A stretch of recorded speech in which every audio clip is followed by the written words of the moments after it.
How about them Cowboys? Angry Cowboys fan, are you down to ride? Angry Cowboys fan, are you down to ride?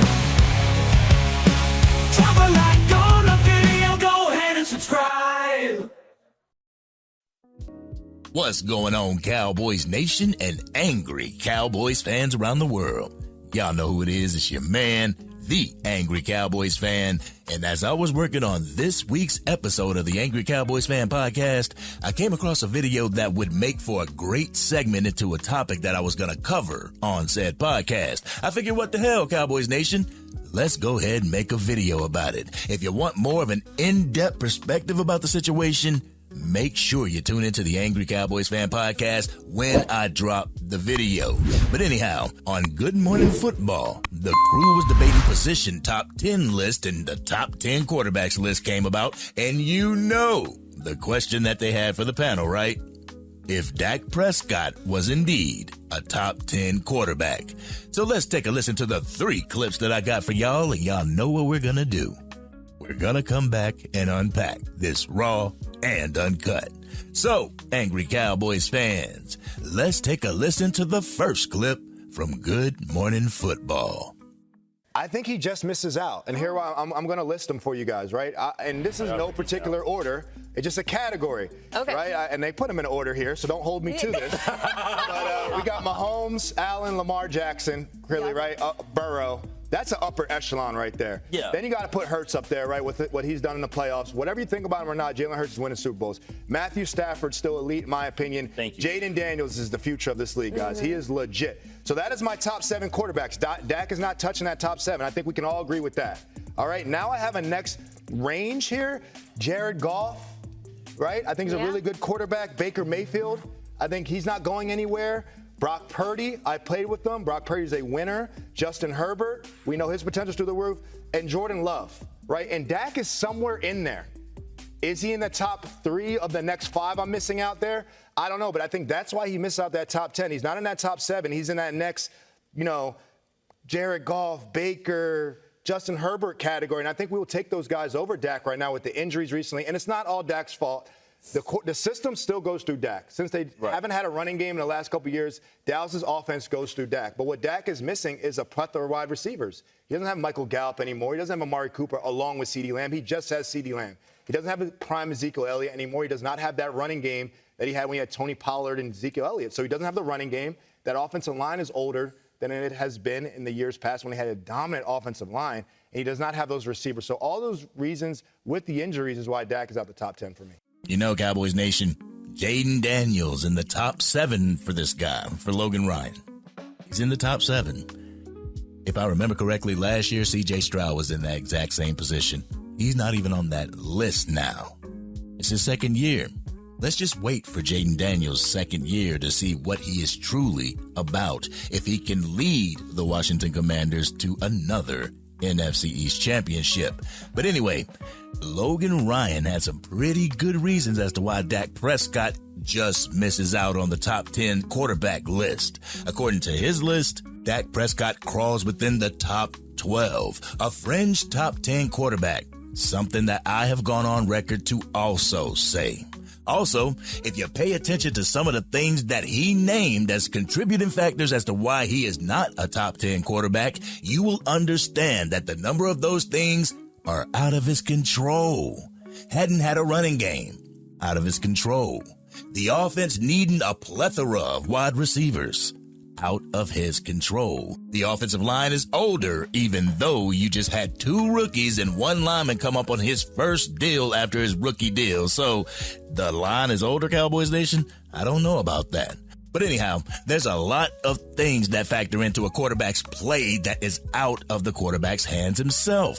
Things that are formed by the coaching staff. Schemes developed by the coaching staff that handcuff any quarterback in the league. Everybody complained about Mike McCarthy's play calling with the Dallas Cowboys. How would you expect any quarterback to prosper under that archaic play calling style. But there are decisions from the front office that also hamstring a quarterback. There are decisions from the front office that are made or not made that impair the team, which impair the scheme, which impacts the players, bringing that concept to life. Oh, I'm going to have fun with this one in my Raw and Uncut, Cowboys Nation. But let's go ahead and get into the second clip. In that clip, Will Blockman defends his stance as to why Dak Prescott is a top 10 quarterback in his eyes. So let's take a listen and come back so we can talk about it. Roll the clip. So two questions. Will, I want to circle back to the fact that you put him in the top 10 and you use words like because of how he operates and his professionalism. Does that qualify? Are those qualifiers for top 10 quarterback play for you? Because I understand your bias is if you watched him operate and you saw him as a human, but like Logan's list is just like straight quarterback play. Yeah, it's straight. Here's the thing. I added my personal experience because I do have some context in terms of seeing what he is as a quarterback. But it does matter the fact that when he has his weapons that are healthy, or when he's healthy, and when he does have his weapons, like things are going well for that offense. Yeah. And so I think it does matter. Like, okay, the offensive line is a mess, or he's healthy, or the running game isn't as effective as it has been. Yeah. He has one receiver that is getting triple team and double team all game long. And then you have guys on record who played for McCarthy, like Greg Jennings, saying like the offense isn't as innovative as it should be. Like we knew what it was going to be like every single week. Yeah. He said I watched the games now, and it's still the stuff that we did when we were in Green Bay. And so there are some things where he's still being able to play above the X's and O's that are given to him, despite not having the right pieces around him. Greg Jennings used to play under Mike McCarthy with the Green Bay Packers, said that he could watch the game and see things that he used to do as a Green Bay Packer. There's something wrong with that, Cowboys Nation, but quarterback intangibles and techniques are as important as arm talent, Cowboys Nation. You could throw the ball 100 miles an hour, but if you have an issue determining whether you need to throw a touch pass or a bullet pass, then that's a negative on your ledger. A quarterback's mental toughness, the ability to still fight when you're getting dog walked during Super Wild Card weekend, the coachability, the leadership being displayed. And Jamie up there acting as if she doesn't have eyes and have witnessed Dak Prescott's quarterback play. Is he Patrick Mahomes or Tom Brady? No, he's not. Is he Troy Aikman? No. But this team isn't the entire 90s Cowboys team either. Dak Prescott is a fully capable fourth-round draft pick who has risen above his station and is in the conversation with first- and second-rounders, being compared to the greatest this league has had to offer. But was he top 10 last year? No. You can't be top 10 while you're missing 9 out of 17 games. But let's go ahead and get into the third clip. In this clip, it pretty much sums up a lot of Dallas Cowboys' frame of mind when it comes to Dak Prescott remaining the quarterback for the Dallas Cowboys. Why it was a sigh of relief when they reached a deal with Dak Prescott. So let's take a listen to what they got to say so we can come back and unpack this Raw and Uncut. Roll that clip. Okay, my final question for you, Logan. If you're the 12th best at something, like if you're the 12th best quarterback in the NFL, is that good enough for the Dallas Cowboys? Should they be satisfied with that? Yeah, because it's a lot better than what else is out there. Okay. I always say this. Oh, this guy's got to go. Well, who are you replacing him with? I said the offense still goes through Dak. He's still a really good player. We're talking top 10 in the world at your job. And being number 12 in the world at something, that gets you $55 million a year. So I ain't mad at him. If I could be the number 12 quarterback, I wouldn't be on this desk. I'll be playing still. So my whole thing is you're number 12. That's no shade at you. It's just we put them because he's Dallas, his quarterback.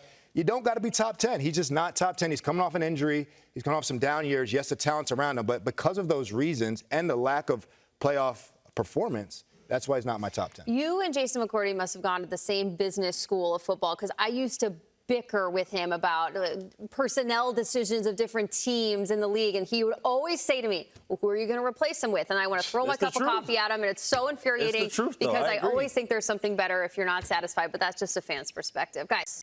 Cowboys Nation, the ultimate question that I and a number of Dallas Cowboys fans have for individuals who were and are screaming to get rid of Dak Prescott, who are you going to bring in to take his place? Who are you going to bring in here that can replicate Dak Prescott's impact on this team? You know what? Y'all ready for this Raw and Uncut? Y'all ready? Let's get it. First and foremost, let me go ahead and say this. Let me go ahead and say that I was going to speak about this on the Angry Cowboys Fan Podcast, but the conversation that they were having on Good Morning Football was right on point with the topic that I was going to talk about. So forgive me if I'm being a little bit long-winded, but I believe that Dak Prescott is a current fringe top 10 quarterback. With everything that this team had to endure last year, there is no way that I can put Dak Prescott in the top 10's quarterback list. It doesn't mean that I don't think that he has top 10 ability, that he doesn't display top 10 play, that he hasn't displayed top 10 quarterback skills. This man has went from a third string quarterback to a backup quarterback to the starting quarterback all in 1 year. He became this franchise's franchise quarterback, leading this Dallas Cowboys team to a number of chances to a run in the playoffs. I also believe that he still has what it takes to help lead this team to where it wants to be. You see, Cowboys Nation, I remember blaming that Seattle Seahawks 2006 loss solely on Tony Romo. With an attempt to make a field goal for the go-ahead score, Tony Romo fumbled the hold and was chased down, tackled at the 2-yard line. Our quarterback had truly lost the game for us. You know what I did the next year? I rooted my quarterback on. I supported my quarterback. I continue to believe in Tony Romo, and I will do the exact same thing for Dak Prescott. You know, Cowboys Nation, it's kind of funny how people argue about Dak Prescott having this world-beating great team but not being able to get it done. When you ask them about Tony Romo and how he wasn't able to get it done, they'll talk about how Tony Romo didn't have the team around him, how he didn't have an offensive line, even though we as Cowboys fans hold Tyron Smith, Ronald Leary, Travis Frederick, Zach Martin, and Doug Free to such a high regard. On top of that, during those times, our wide receiver 1 was Dez Bryant. Our wide receiver 2, Terrence Williams. Wide receiver 3, Cole Beasley, with DeMarco Murray in the backfield. How was that not a great team? And why wasn't Tony Romo able to get it done?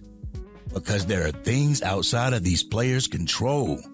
There are things that happen when it comes to the coaching and presenting a great scheme that is out of the hands of the players as much as your quarterback.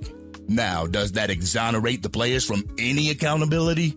No, it doesn't. Dak Prescott has to really take the reins of this football team. He has to help squeeze any drop of talent from these players that are on this team, because you have to work with the scheme that you are given. On top of this, the scheme has to work with the talent that it's given from the front office. This is why I say that football is the ultimate team sport. No one person can go in there and win a championship on their own. I don't care how talented you are. There is no way in hell that one person can do it on their own. I understood this with Troy Aikman. I understood this through the quarterback purgatory that we went through, and I understood it through the 20 years of great quarterback play between Tony Romo and Dak Prescott. The quarterbacks need the team around them to be at their best. The team needs their coaching staff to coach at their best, and the coaching staff needs the front office to equip them with the best. If you want the Dallas Cowboys to win a championship, all those things will have to work in tandem with one another.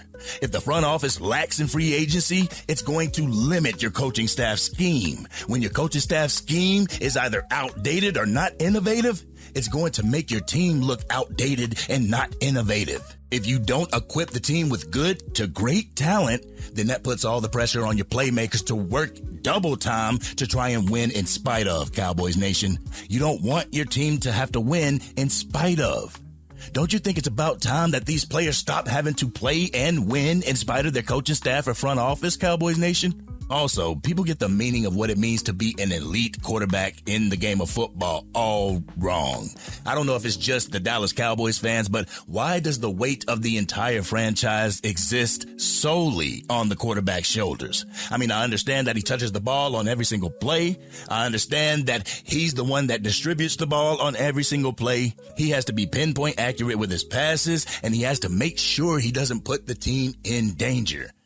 Dak has put this team in danger, but I don't feel he has been the overarching reason why the Dallas Cowboys have lost any of their playoff losses.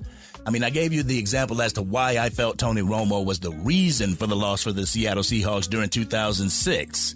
With 1 minute and 14 seconds left on the clock, that field goal would have put the Dallas Cowboys up by 2, but Romo fumbled the hole. Dak Prescott, he has been an habitual interception thrower in the playoffs with 8 total. He has got to stop that, Cowboys Nation. I mean, I understand that interceptions are a part of the game, but when the playoff starts, this is when the great quarterbacks make that transition into being elite quarterbacks. But you can't do it alone, Cowboys Nation. Everything has to come together at the right time. When that whistle blows, you have to win with what you're given. You have to step up and make the necessary choices to put your team in an advantageous situation. And when you're in said situation, capitalize. In order to do that, you need your linemen blocking better than they've ever blocked before. You need your receivers separating and catching the ball better than they ever have before. You need your running backs running the ball better than they've ever ran in their lifetime. You need your defense to play better than they've ever played and your coaching staff to call the best game that they've ever called. Your front office shouldn't be able to attack free agency half-assed and lackadaisical. They shouldn't be attacking the draft, trying to fleece the draft by getting project players thinking that they're the smartest people in the room. And your coaching staff shouldn't be remaining in the early 2000s while every other Super Bowl team evolves. But in Cowboys Nation, all that can happen. You just need your quarterback to step up and play better, and it'll all go away.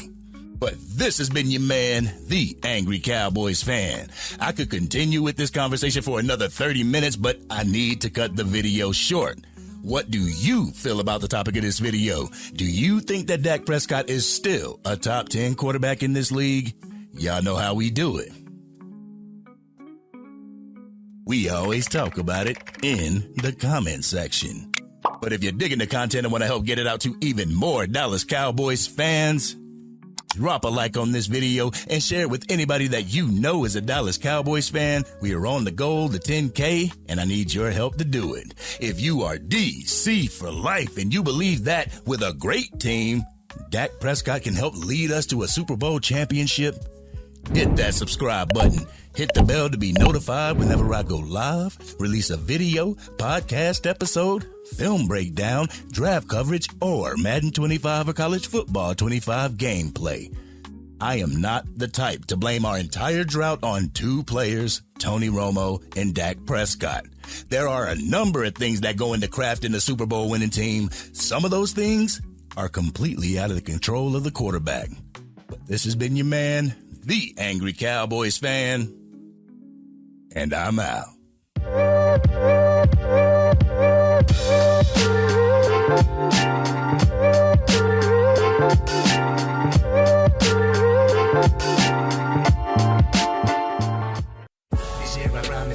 Dang, Angry Cowboys fan, you done made it through the entire video. But if you want more content, you can definitely go to this video right here. Or if you want the latest episode of the Angry Cowboys Fan Podcast, you can go right here. But whatever you do, like, share, and subscribe to the channel, but remain DC for life.